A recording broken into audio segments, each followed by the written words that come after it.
Liam Doherty never intended to burn his entire life to the ground. Until the syndicate took his sister's medicine money, Detective McKinnon didn't realize he was chasing a ghost. Until he found the ledger that didn't exist. And Charles Dunleavy, the architect, never made mistakes until he underestimated the rage of one broken man. In the early 2000s, Glasgow's streets were a battleground for control, with rival gangs fighting for dominance in the city's booming underworld. But amidst the chaos, a new force was rising, one that would change the landscape of organized crime in Scotland forever. The ironclad syndicate didn't announce itself with loud bravado or reckless violence. Instead, it moved like a shadow, striking with precision and vanishing before anyone could react. Unlike the flashy, headline-grabbing gangs of the past, this group operated with chilling efficiency, prioritizing silence and strategy over brute force. At first, authorities dismissed them as just another small-time crew, but that assumption proved deadly. The syndicate's reach expanded rapidly, swallowing up smaller factions through a mix of intimidation and cold calculation. They specialized in high-profit, low-risk operations, drug trafficking with meticulously planned routes, arms deals brokered in secret, and extortion schemes that left victims too terrified to speak. What set them apart was their ability to avoid detection. Arrests were rare, and when they did happen, cases mysteriously fell apart. Witnesses recanted their statements. Evidence vanished from police lockers. Rumors spread that law enforcement itself had been compromised, with whispers of officers taking bribes to look the other way. The syndicate's structure was unlike anything detectives had seen before. There were no obvious leaders holding court in nightclubs or flaunting wealth on social media.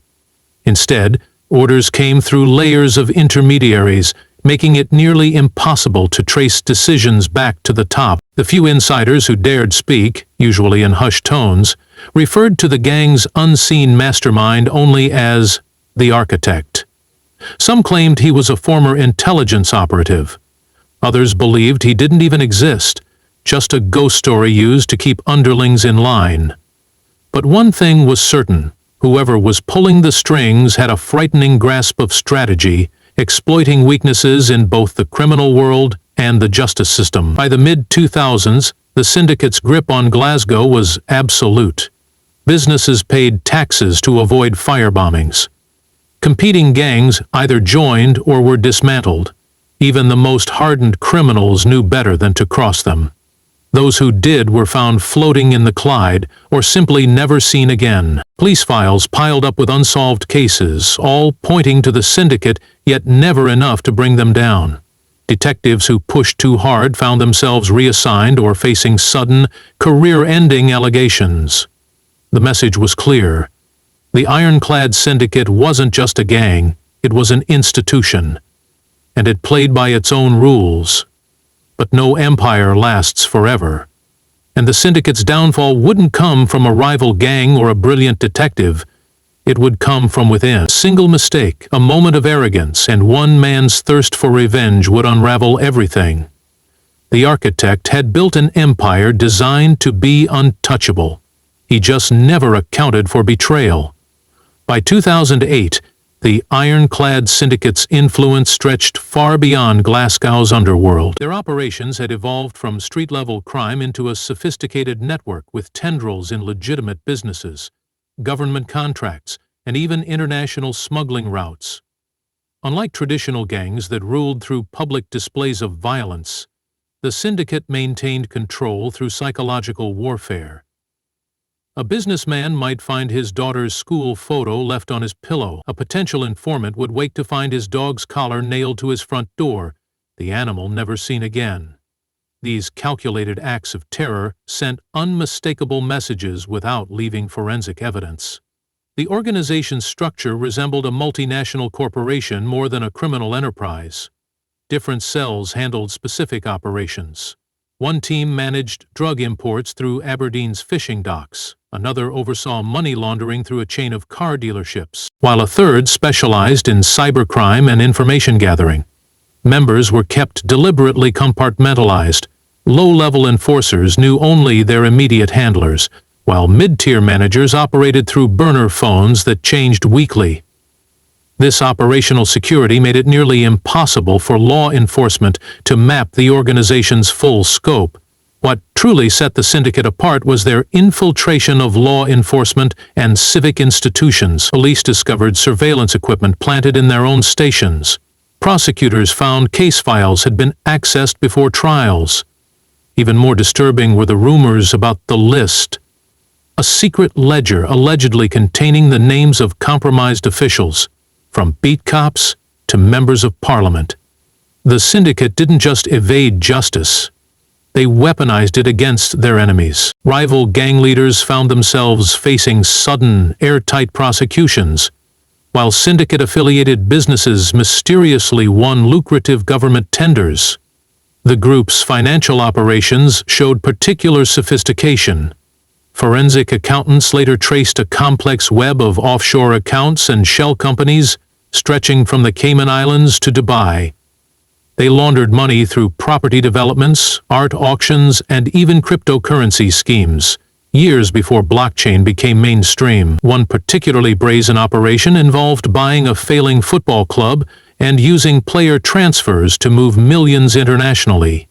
The sheer scale of their economic infiltration led some analysts to estimate that at their peak, the syndicate controlled nearly 3% of Scotland's GDP through legitimate and illegitimate ventures combined. Yet for all their power, the syndicate maintained an eerie invisibility in daily life. There were no gang colors, no territorial graffiti tags marking their presence. The violence they employed was surgical, a single bullet to the back of the head rather than a spray of bullets in a crowded pub. Their most feared enforcers weren't tattooed thugs, but clean-cut professionals who could blend into corporate boardrooms or government offices. This calculated anonymity made them far more dangerous than any flashy crime family, and ensured that even as their influence grew, most ordinary citizens remained completely unaware of the shadow empire operating in their midst. The first real crack in the syndicate's armor came from an unexpected source. Not a police investigation or rival gang, but from within their own ranks. Liam Doherty had been a loyal foot soldier for nearly 5 years, a wiry ex-boxer from Govern who earned his stripes collecting debts and delivering disciplinary actions to those who fell behind on payments. His reliability and discretion had earned him gradual promotions until he was entrusted with overseeing protection money collections from nightclubs along the River Clyde. But in early 2012, everything changed during what should have been a routine collection. The trouble started when Liam discovered his immediate superior, a ruthless lieutenant known only as Haro, had been skimming from the weekly takes. When Liam confronted him, he was met with a savage beating that left him with 3 broken ribs and a warning that speaking up would cost him more than just his health. The final insult came when Harrow diverted a £20,000 sterling, 0 pence, payment meant to cover Liam's sister's cancer treatment into his own pocket. That moment shattered Liam's loyalty not just to Harrow, but to the entire syndicate structure that allowed such betrayals to go unpunished. For weeks, Liam quietly plotted his revenge while maintaining his usual routines. He began secretly documenting everything, recording conversations on his phone, noting license plates of syndicate vehicles, even photographing coded ledger books when no one was looking. The turning point came when he was ordered to execute a bartender who'd complained to police about protection payments. Instead of carrying out the hit, Liam warned the man to disappear, then staged the scene to look like a botched killing. This act of defiance would have meant certain death if discovered, but it convinced Liam he could no longer participate in the syndicate's brutality. The final push came when Liam learned Harrow had ordered surveillance on his family, a clear threat to use them as leverage. That night, after ensuring his sister was safely hidden with relatives in Ireland, Liam walked into the London Road police station with a USB drive containing months of gathered evidence. What he revealed to the stunned detectives went far beyond typical gang intelligence. Detailed routes of drug shipments from Rotterdam, the names of 3 corrupt officers on the syndicate payroll, and, most shockingly, references to a shadowy figure called the Architect, who allegedly pulled all the strings. Liam's decision to break the syndicate's cardinal rule of silence set in motion events that would ultimately destroy the organization. But his betrayal came at tremendous personal cost. From that moment forward, he became the most wanted man in Scotland's underworld, with a 6-figure bounty on his head and every former ally now a potential executioner. The syndicate had survived police raids and gang wars before, but they'd never faced a threat from someone who knew all their secrets and had nothing left to lose. Detectives initially treated Liam Docherty with skepticism. The syndicate had burned them with false informants before.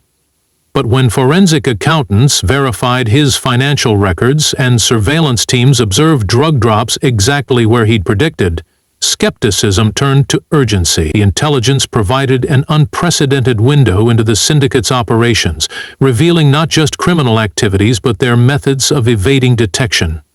Liam described how legal businesses served as fronts, detailing how a chain of tanning salons laundered cash, while a legitimate-looking import/export company facilitated drug trafficking. Most critically, he identified the syndicate's cleaners, specialists, who sanitized crime scenes and intimidated witnesses before police arrived.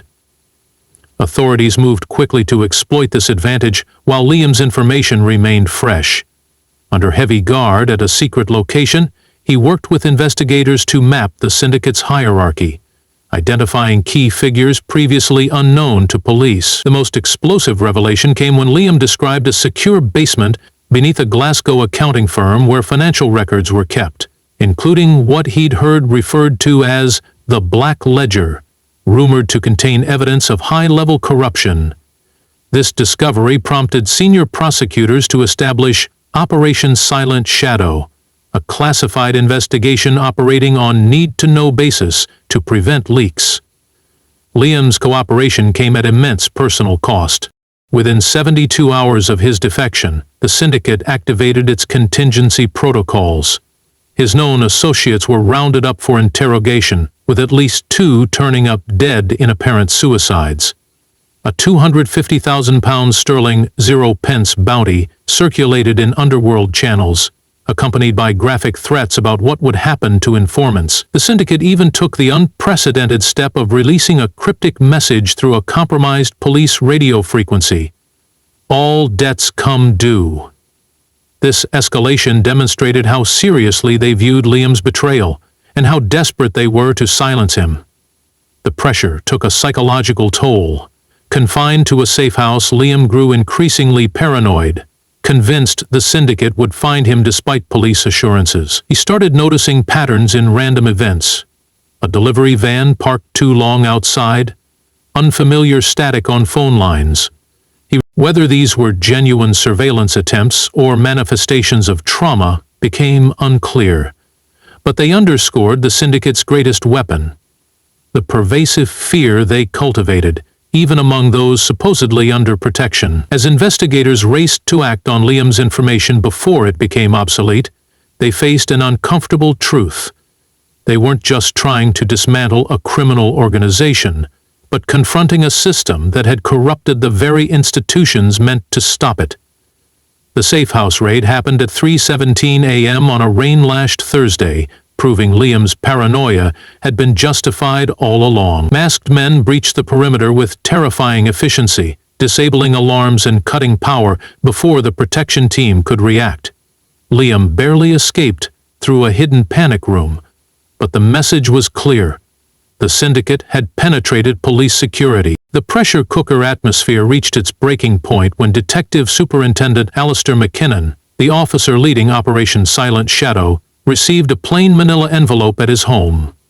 Inside were surveillance photos of his daughter playing in her schoolyard, along with a single typed line: "Every life has a price, even yours."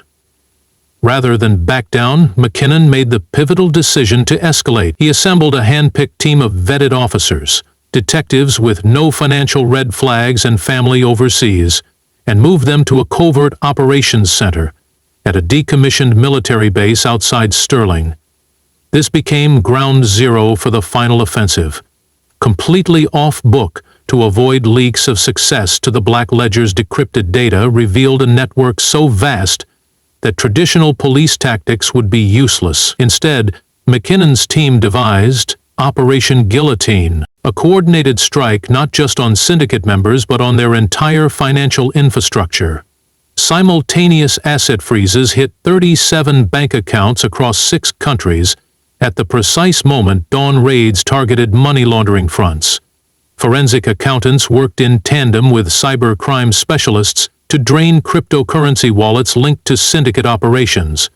For the first time, the organization found itself bleeding money faster than it could recover. The operation's most daring move came when investigators used the ledger's data to turn the syndicate's own corruption against them. They anonymously leaked carefully selected payment records to internal affairs, sparking a purge within police ranks that removed several compromised officers before they could warn their handlers. Meanwhile, surveillance teams tracked mid-level syndicate managers as they panicked, their usual channels of protection suddenly severed. These stressed operatives made mistakes. Burner phones were used too long. Emergency meetings were called in unsafe locations. On the tactical side, authorities exploited Liam's intimate knowledge of syndicate protocols. Raids were timed to exploit shift changes at their security operations. Safe houses were hit during the 23-minute window when digital logs were manually reset. Even the architect's famed compartmentalization strategy backfired, with communication channels compromised. Isolated cells began turning on each other, uncertain who had betrayed them. The psychological warfare was as critical as the police work. By the time the first high-ranking lieutenant was captured alive in a Glasgow storage unit, the syndicate's aura of invincibility had shattered. Yet the architect remained elusive. Every raid, every interrogation brought investigators closer, but the masterminds seemed to anticipate their moves. Then came the breakthrough. A seized laptop contained encrypted meeting notes referencing the Edinburgh solution. Cross-referencing flight manifests with ledger payments revealed a disturbing pattern. Someone had been quietly moving assets to Brazil for months. The architect wasn't just fighting back, he was preparing to disappear. The race was now against time to prevent Scotland's most dangerous criminal from vanishing forever. The Edinburgh solution wasn't an escape plan, it was a dead man's switch. When analysts cracked the encrypted files, they uncovered a chilling contingency protocol set to trigger upon the architect's capture or death. Buried in offshore servers were incriminating dossiers on every compromised official, set to automatically release to media outlets, if not deactivated, weekly.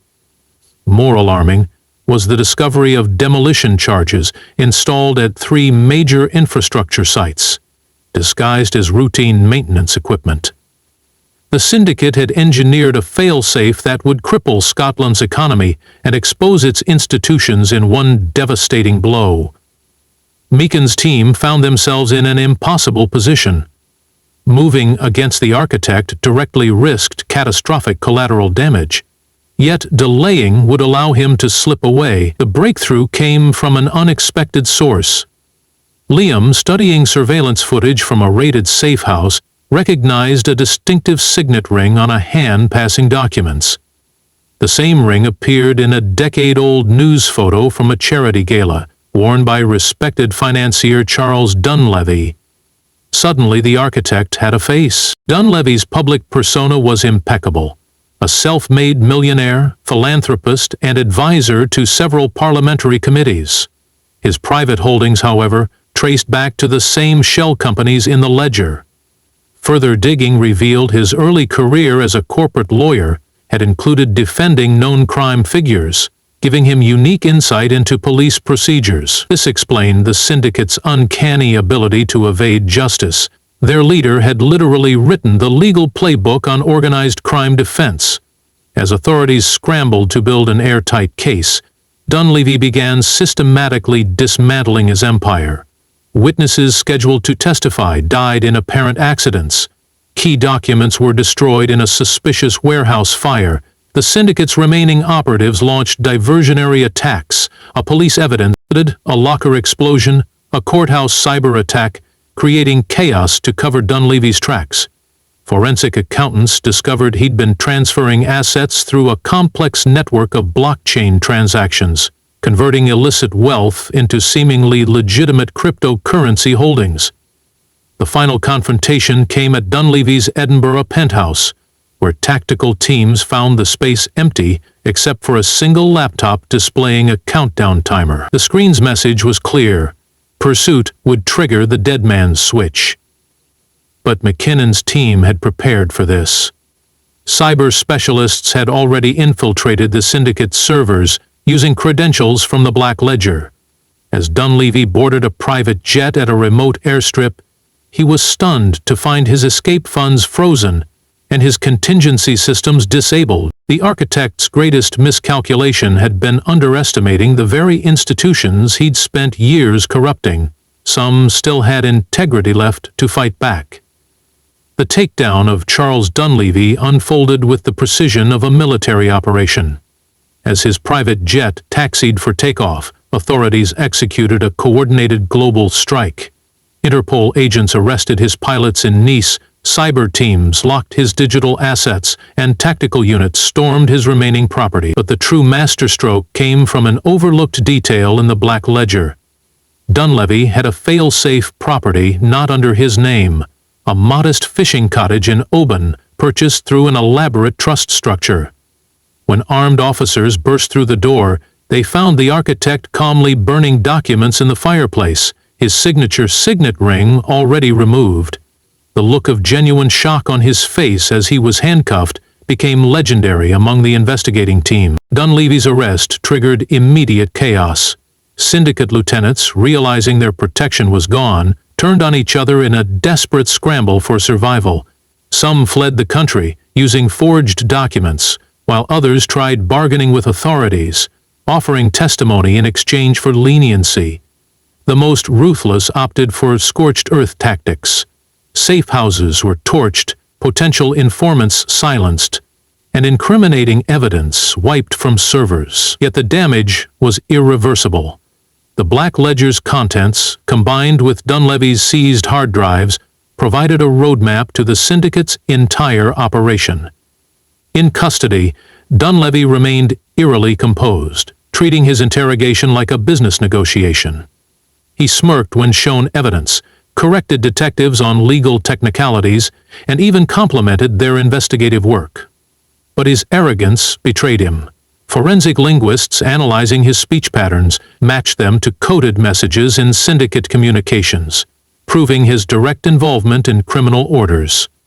More damningly, a hidden compartment in his Oban cottage yielded a personal journal detailing 30 years of calculated empire building, including cold-blooded assessments of bribed officials and eliminated rivals.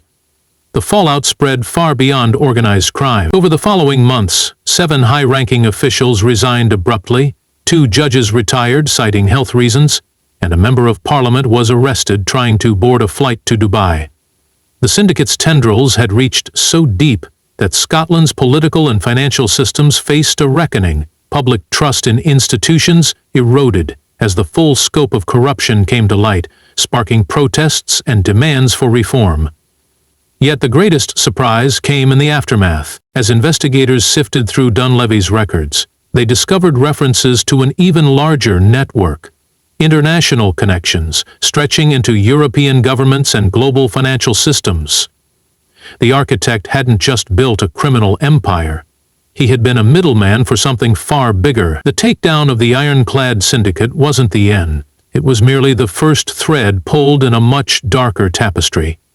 The aftermath of the syndicate's collapse sent shockwaves through the international underworld. In the weeks following Dunleavy's arrest, law enforcement agencies across Europe launched their own investigations into the architect's cryptic references to a larger network. A trail of shell companies led to Zurich, where forensic accountants uncovered a staggering $2,300,000,000 in assets tied to the syndicate, spread across numbered accounts, art collections, and even a private equity firm specializing in Eastern European energy projects. The money moved with military precision through a labyrinth of offshore entities, suggesting the involvement of professional black accountants far beyond typical organized crime. Dunleavy himself became an unexpected source of intelligence. Facing multiple life sentences with no possibility of parole, he began negotiating, not for leniency, but for protection.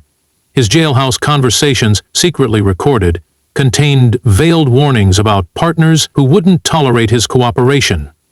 When pressed, he cryptically referenced the Brussels arrangement, a phrase that sent Interpol analysts scrambling through decades of financial records.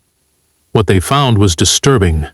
A pattern of coordinated money laundering operations across 12 countries, all using similar encryption protocols to those found in syndicate communications. The scale suggested not just criminal collaboration, but something resembling a shadow financial system. Back in Scotland, the human cost of the syndicate's reign came into sharp focus. Victims' families demanded justice, as prosecutors filed hundreds of charges against mid-level operatives. The police force underwent its most brutal purge in history. Over 60 officers were dismissed or prosecuted, including several high-ranking command, yet troubling gaps remained. Key witnesses in Dunleavy's trial began meeting violent ends under suspicious circumstances. A warehouse holding evidence mysteriously burned to the ground.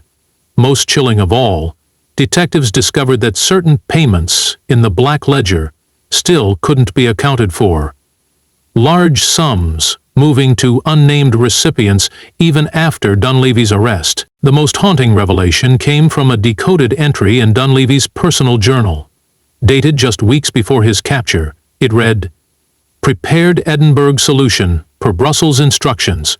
If compromise, assets will auto-transfer to Protocol B signatories." Forensic teams worked around the clock to trace these signatories, but the digital trail vanished into encrypted dark web channels. Whoever these shadow partners were, they had covered their tracks with terrifying efficiency. As the dust settled, authorities faced an uncomfortable truth. They had decapitated the syndicate, but its connections might still be alive elsewhere. The architect had been the visible tip of an iceberg no one had even known existed. And somewhere out there, in the uncharted depths of global crime, Protocol B was waiting. 5 years after the syndicate's fall, Scotland's underworld remained a fractured landscape, but the scars run deeper than anyone anticipated. While authorities celebrate the conviction of 137 syndicate members, whispers persist that the real power players simply went underground. A new generation of criminals has learned from Dunleavy's mistakes, operating through decentralized networks and cryptocurrency. Disturbingly, several high-profile witnesses from the trials have vanished without trace, their last known communications mentioning the new arrangement. The financial trail grew colder as investigators discovered Dunleavy's fortune had been systematically drained through a series of blockchain transactions in the months before his arrest. Forensic accountants traced the digital currency through dozens of wallets before it disappeared into privacy-cycling cryptocurrencies. The most chilling discovery? Regular payments continue flowing to several former syndicate operatives, suggesting someone somewhere is still managing the remnants of the empire. Scotland's institutions remain forever changed by the scandal. The police force implemented radical transparency measures, while Parliament passed unprecedented anti-corruption laws, yet skepticism lingers. A recent poll showed 43% of Scots believe high-level corruption still exists. This paranoia was fueled when an investigative journalist digging into Protocol B was found dead in his Edinburgh flat, his notes erased and hardware smashed. The official ruling was suicide, but few in law enforcement believe it. Dunleavy himself sits in a maximum security prison, now reportedly cooperating with international investigations in exchange for protective custody. His most revealing statement came during a closed-door hearing. "You cut off the head, but the roots were never mine to control." When pressed, he clammed up, His lawyers later claimed he feared for his family's safety. The legacy of the ironclad syndicate endures as a cautionary tale about the nature of modern crime. Their most dangerous innovation wasn't the violence or corruption, but the blueprint they created. Proof that criminal enterprises could embed themselves in the very fabric of society. As one veteran detective put it, "We didn't just fail to notice them for years, we built the infrastructure they used to hide."